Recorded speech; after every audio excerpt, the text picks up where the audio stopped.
truth before our eyes. So in this video, what I want to bring to attention is how every single day we're working with truth. And a lot of the time we're neglecting the truth as a form of deceit. And that deceit is effectively the root cause of all pain, suffering, which is existing within this world. And the truth is behind this is that when we're given truth and we can't perceive truth, ultimately we deceive truth. And that formula is effectively the calculation to our own ignorance.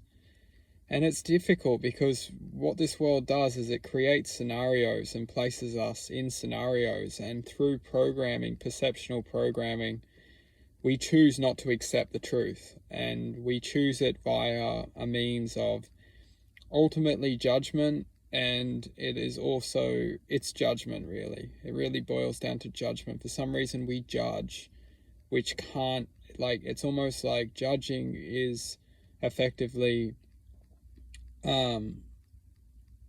we can't digest if we judge, and that's the truth. It's almost judgment is created. It's a vibration, effectively.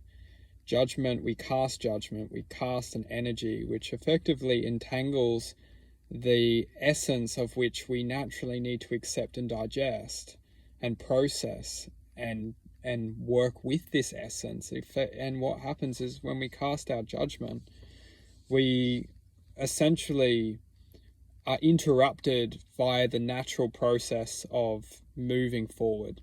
And as long as we're judging, in essence, we will never really heal the essence of the root cause, which is ultimately getting the best of us.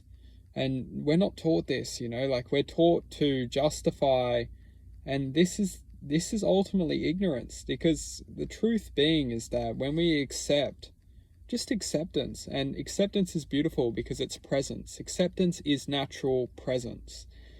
And you can judge and justify all you want, but the truth is that you'll always be affected by that root cause.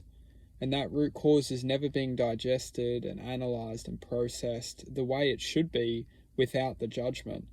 Because as long as we accept and move forward within the art of acceptance, we will ultimately be healed within the present moment, and will ultimately reflect that true essence of healing and love and positivity and the true self, ultimately, once we release from judgment.